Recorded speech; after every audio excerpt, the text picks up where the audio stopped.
bien, espero que todos estén bien del otro lado. Aquí estoy presentando otro episodio, este es el número 137 y voy a hablar de la heurística. La heurística básicamente representa a nuestros procesos mentales intrincados, que son bastante complejos, pero para reducir este mundo tan caótico, de alguna manera para comprenderlo, sentir cierta sensación de control, la heurística va de cómo poder resolver un problema de manera eficiente. Esto quiere decir con un ahorro considerable de energía que va de manera física. Realmente se consume energía que tiene que ver con ciertos neurotransmisores, con glucosa, con toda esta cuestión que la neurociencia ha tratado de explicar cada vez mejor y que todavía tenemos mucho que aprender al respecto, pero que hoy sabemos mucho de lo que antes ni se intuía, o al menos se tenía muchas creencias que algunas de ellas no son ciertas, están desmentidas hoy en día, son un mito y ya, y es gracias a los avances de la neurociencia.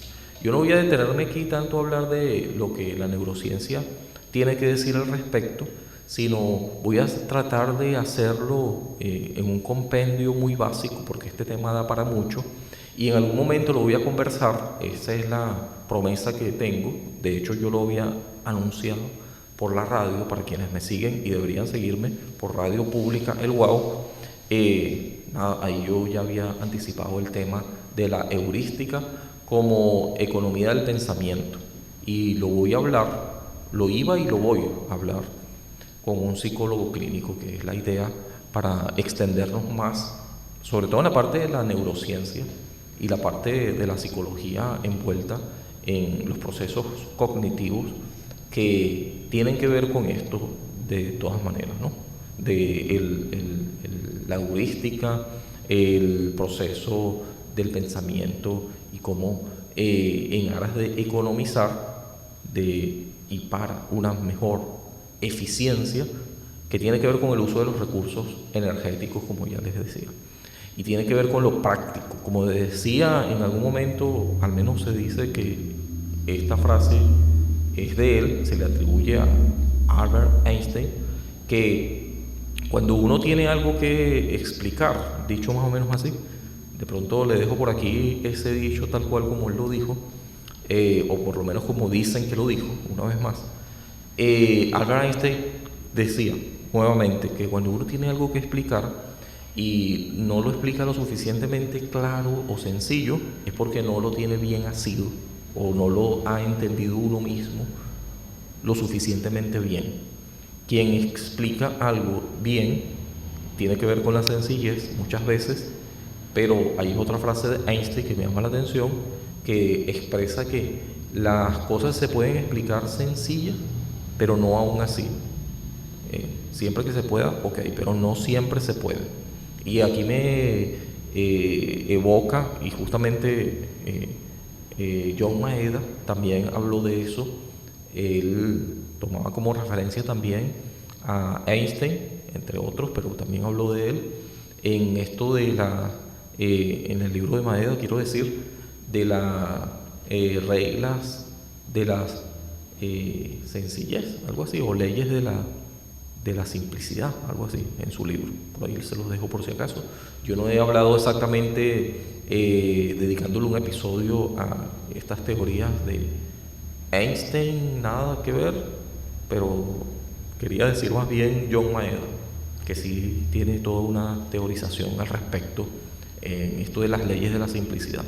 Y hablando de Maeda, él decía, y por eso lo traigo a referencia, es que nosotros cuando tratamos de explicar algo y lo hacemos de manera muy sencilla, parece que hay una cantidad de personas que nos gusta la complejidad, y cuando no lo vemos tan complejo, es decir, que lo vemos, ay, pero no le dedicaste demasiado tiempo, es muy minimalista lo que dijiste, lo vemos así como que hasta nos atreviéramos a decir que mediocre, por ser simple. Y resulta que la simplicidad, para un gran grupo de personas, y creo que para la mayoría si estadísticamente nos tocara decir, es más bien lo mejor que nos pudiera ocurrir, porque pudieras entenderlo. Por eso es que se evoca a puentes cognitivos que precisamente tienen esta intención de ver qué sabes y qué puedes llegar a saber, cuál conocimiento novedoso puedo transmitirte a través de estos enlaces, estos puentes cognitivos. Llega a ser para ti más significativo en la medida de que puedes comprenderlo dentro de tu universo vocabular. Esto diría también Paulo Freire. Y esto es precisamente, tiene que ver con corrientes de la pedagogía como la de Ausberg, del aprendizaje significativo. Aprendizaje por iluminación, iluminativo, comprendo, y empiezan a ocurrir estas diferentes, digamos, cuando hay dos neuronas que se juntan, entonces hay una sinapsis. Y esta sinapsis precisamente tiene que ver con la memoria, con relación, con establecer o por lo menos ir creando y profundizando un surco neuronal, ¿no? Esto es precisamente lo que termina ocurriendo cuando vez tras vez uno tiene contacto con un saber, un aprendizaje, un contenido. En la praxis, sobre todo, cuando nosotros estamos ejecutando y cuando lo ejecutamos muchas veces, esto empieza a convertirse en algo más natural en nosotros. Entonces, llegado a ese punto, alcanzas el denominado nivel flow, que yo hablé en un episodio aquí, y hay un libro muy interesante de un personaje que ya ni recuerdo muy bien cómo se llama, porque el nombre es un poquito complejo, también hay que reconocer, y quizás se lo deje por aquí también. Entonces, cuando nosotros hablamos de la heurística, que son estos procesos de pensamientos que terminan haciendo una reducción, yo no diría reducción porque esto parece a reduccionismo en cuanto a simplista, o peor aún, minimalista, ¿sí? Tiende a ser así o a verse así, sí, pero no es que no tenga alguna meritocracia en relación al tiempo transcurrido para que ese producto que ahora ves tan sencillo, aparentemente sencillo, no haya sido el caso de mucho tiempo acumulado de aprendizaje, de práctica. Y con la praxis, el aprendizaje, ya que el aprendizaje va de eso, repetir demasiadas veces. El aprendizaje es como ese dicho que uno siempre ha escuchado, por lo menos en español, que la enseñanza o la repetición, mejor dicho, así es que se pregona, la repetición es la madre de la enseñanza. Esto está muy relacionado con lo que dijo Amos Comenius, que es, yo creo que sí he hablado de él aquí, el padre de la pedagogía. Se le atribuye, se le condecora o se le reconoce a él la paternidad de la pedagogía. Sí, y también decía Comenius que las relaciones tienen que ver con la diferencia, la diferencia, como diría Derrida, pero en otros términos y en otra conceptualización, que no están tan desligadas a esta, por cierto. Esta difference o diferencia son también relaciones, porque estás haciendo comparación, siempre, estableciendo símiles o metáforas. Un ejército móvil de metáforas, diría Nietzsche.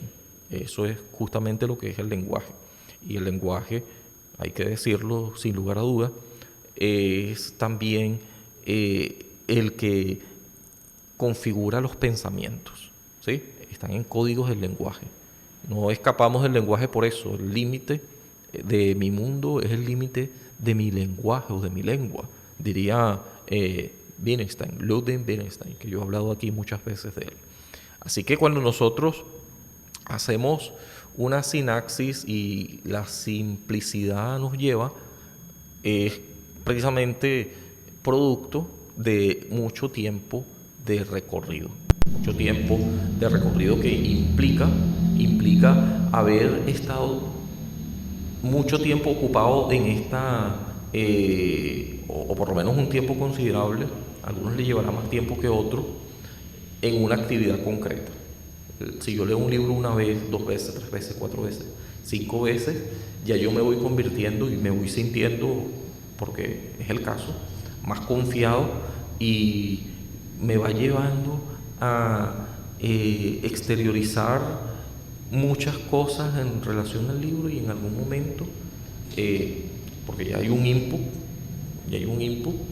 y esta exteriorización va de ese input justamente de haber estado acumulando muchas de las enseñanzas del libro, de lo que dice, dónde está la página, y tiene que ver con la memoria, porque uno, además de no estar convirtiendo esto en una memoria no solamente alcaletre, o una memoria que no tenga nada que ver con las relaciones causales de los eventos del libro y de cómo el autor quiso decir tal cosa, yo me voy empapando, me voy de alguna manera apropiando de lo que este libro quiere decir.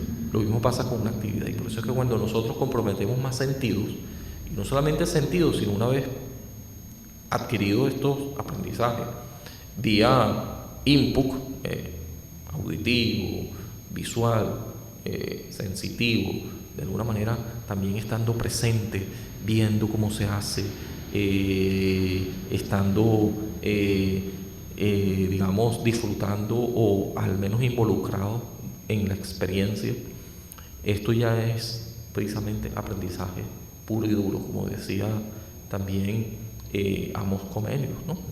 Hay que citarlo.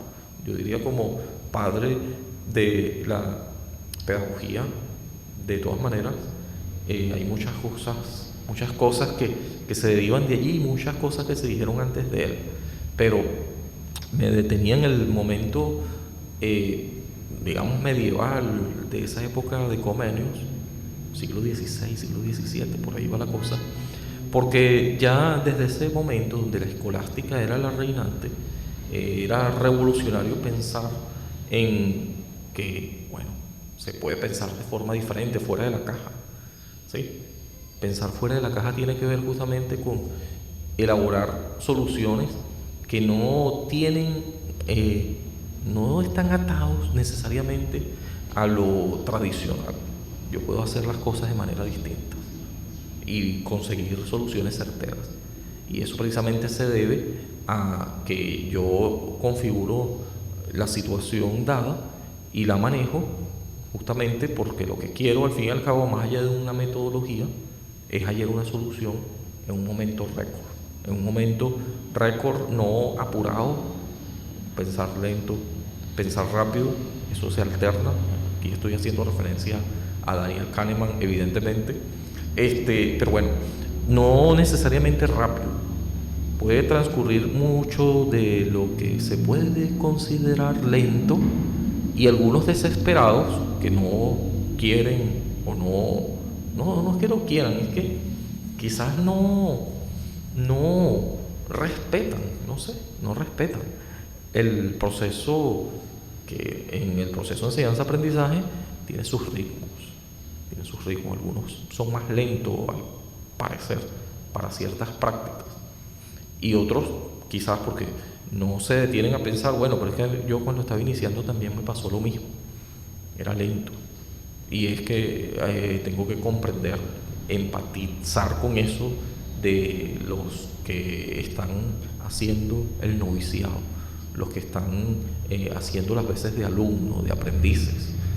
Hay que tener mucha paciencia, y eso precisamente es lo que la pedagogía nos empieza a revelar, pero también la intuición didácticamente. Hay que hacer que se digiera esto, y un maestro, una persona que ya tiene bien asido un aprendizaje, también es capaz de enseñar de manera sencilla, como les decía, de Maeda y de Einstein. Entonces, eso de sencillez quiere decir traducirlo hacer un trasvase a través del lenguaje, no hay otra manera, es el límite de mi mundo. Pero cuidado, porque también hay muchas otras cosas que escapan al lenguaje, que tienen que ver justamente con vivir la experiencia, que es estar allí. Y eso ya es mucho que decir en relación al aprendizaje. Eso es precisamente lo que nos decía Amos Comenius, ¿sí? Que no terminé de soltar la idea. Amos Comenius decía en su libro Didáctica Magna, donde se puede hallar un esbozo de sus pensamientos y toda esta, digamos, novedad y revolucionaria para entonces, que dominaba la escolástica, que la escolástica quería sentir que dominaba, ¿sí? Era un método muy riguroso, ¿sí? Muy riguroso. Y pensando en la heurística nuevamente, cuando nosotros resolvemos algo, por ejemplo, pensando fuera de la caja, nosotros lo que hacemos es ir refinando nuestros propios temores. Se van convirtiendo cada vez en más, sin que signifique correr despavoridos porque no lo entendemos al principio, y si nos quedamos, más bien, esto se irá superando, se irá convirtiendo en algo más normal, ¿sí?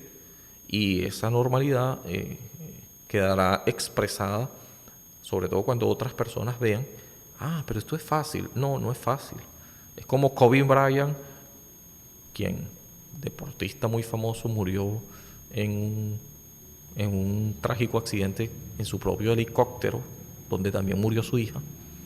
Bueno, pero Kobe Bryant, más allá de esa tragedia, cuando él estaba vivo y cuando decía que era muy exitoso y era evidente, lo hacía ver fácil en la cancha, el básquetbol, que era su deporte por excelencia, de lo cual, bueno, por lo cual estamos hablando de él, famoso y muy exitoso. Y bueno, aquí tengo otra cámara, por eso estoy viendo desde aquí, estamos haciendo pruebas.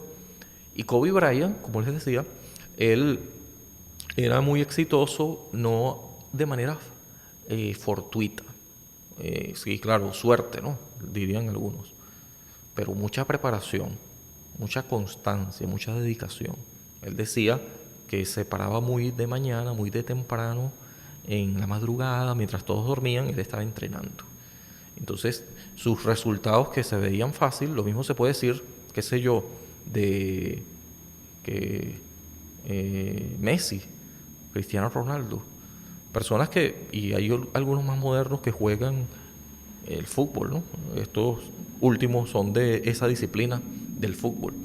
Pero bueno, lo hacen ver fácil y ya han conseguido la ruta, tienen este proceso mental tan claro de cómo maniobrar esta actividad deportiva con todas las leyes implicadas, qué hacer, cómo desviarse, qué distancia hay, qué fuerza hay que dedicarle para, qué no hacer, cuándo hay que ir lento, cuándo hay que ir rápido, cómo administrar la energía. Es precisamente producto de mucho trabajo. No es algo que surgió de la casualidad. Entonces, es precisamente, una vez más por eso, que la heurística, estos procesos intrincados del pensamiento, que nos terminan ayudando a economizar energía, ahorro de energía, eficiencia. Y esta eficiencia tiene que ver justamente con la posibilidad, que todos la tenemos, no es que este es un prodigio, y claro que hay prodigios, claro que hay personas que se pueden destacar en una disciplina más que otros,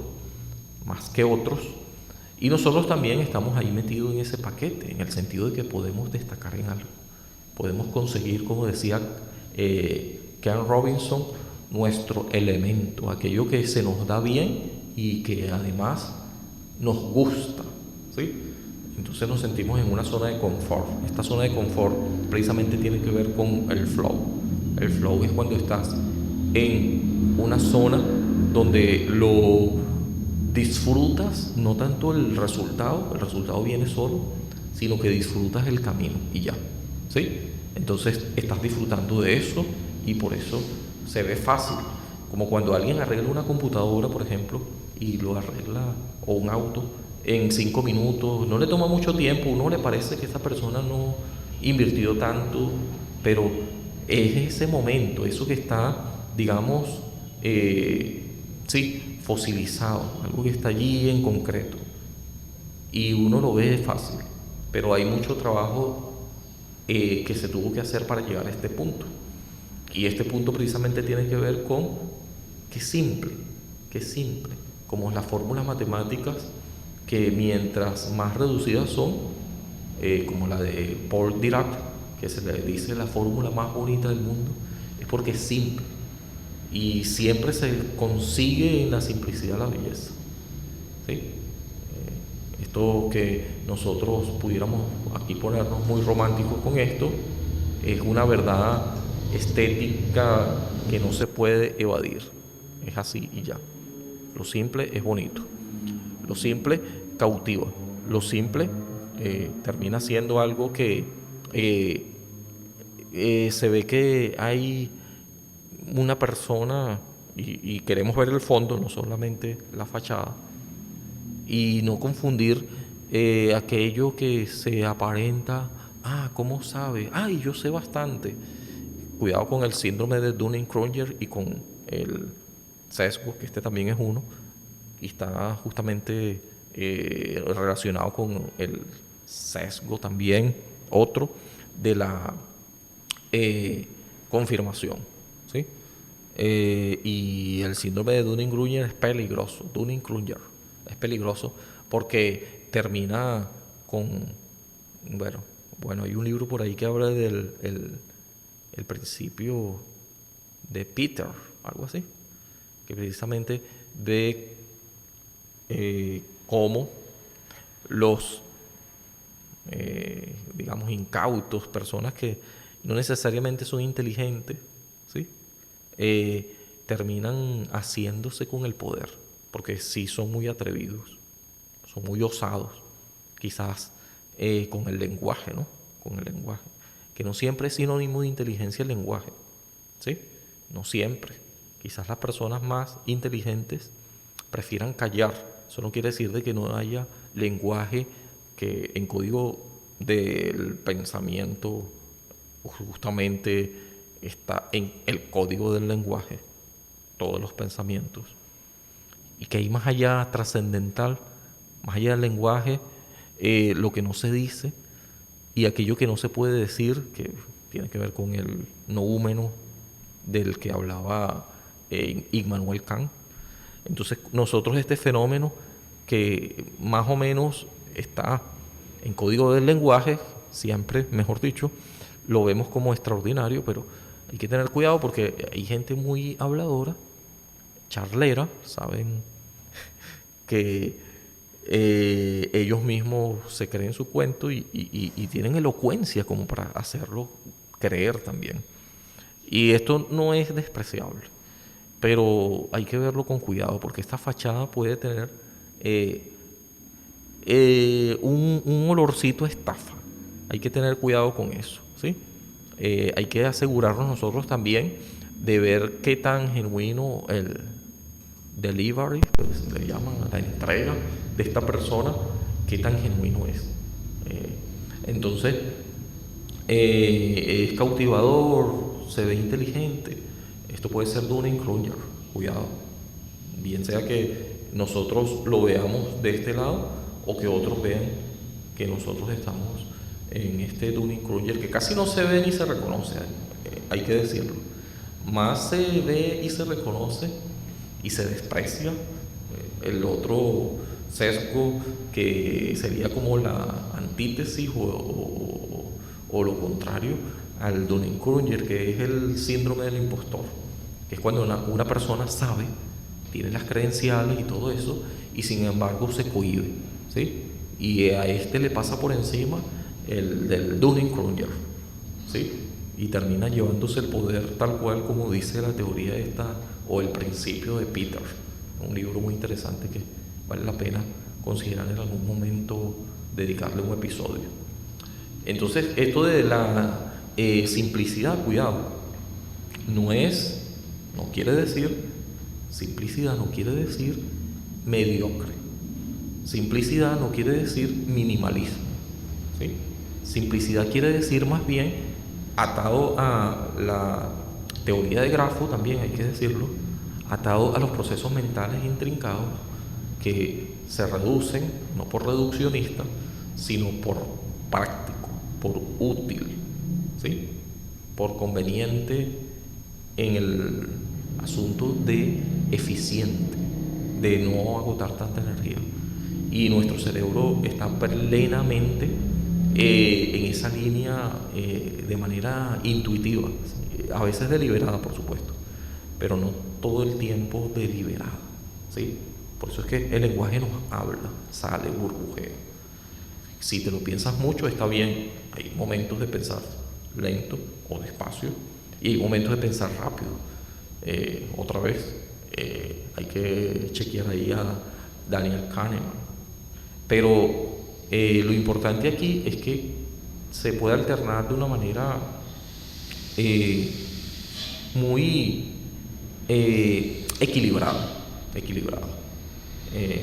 Y es precisamente eso, cuando sin pensar hablamos, no es que sin pensar, es que ya hay un proceso anteriormente que nos ayuda a resolver, y esta experiencia acumulativa que se revela en su momento y bueno, vamos a sacar estos argumentos, vamos a sacar estos recuerdos, ya esto yo lo he visto antes, entonces ya lo veo y lo hago fácil.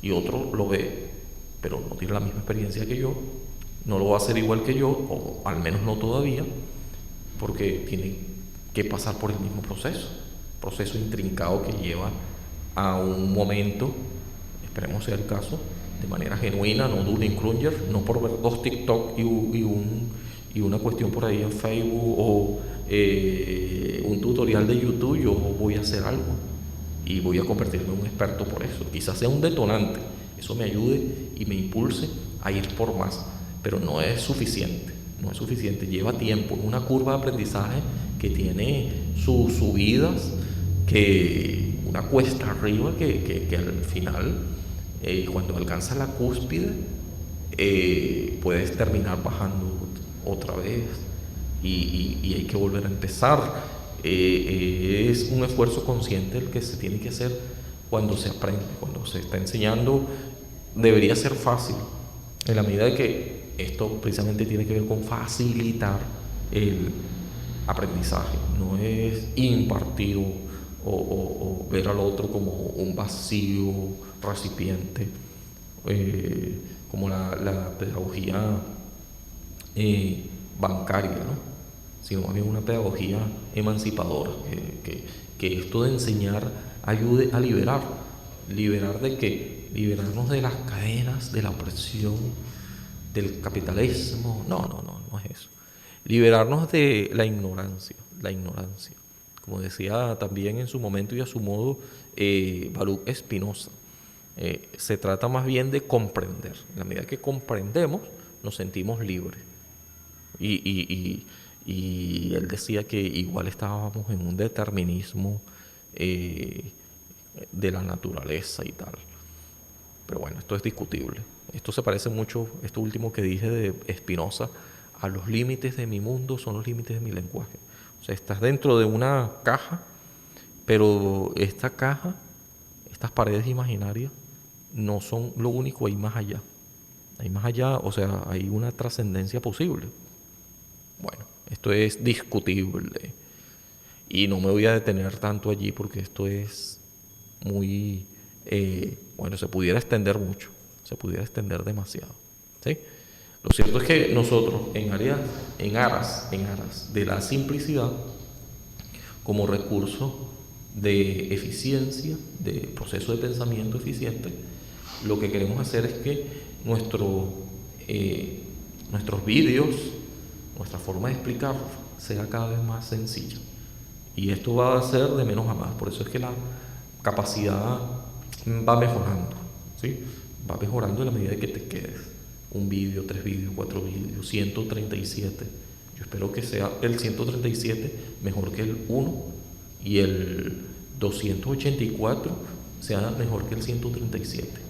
en la medida que mis habilidades, como cualquier otra habilidad que se entrena, vaya alcanzando el nivel flow.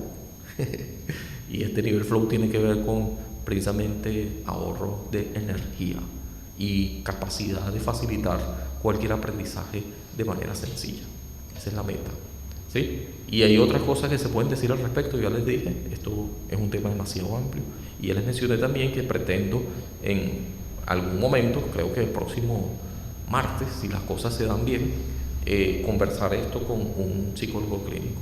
A lo mejor invite a ese psicólogo clínico aquí también, ya que estoy tratando de mejorar las cosas aquí en el estudio, que no es otra cosa que el consultorio, donde se practica pedagogía, psicopedagogía, lenguaje ya a nivel aplicado, lingüística aplicada, como logopedia,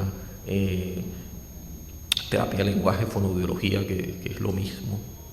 Es una disciplina que está alrededor de lo mismo. Y bueno, nada, aquí desde el consultorio me despido con esta otra toma que tenemos por aquí. Chao, chao, nos vemos muy pronto.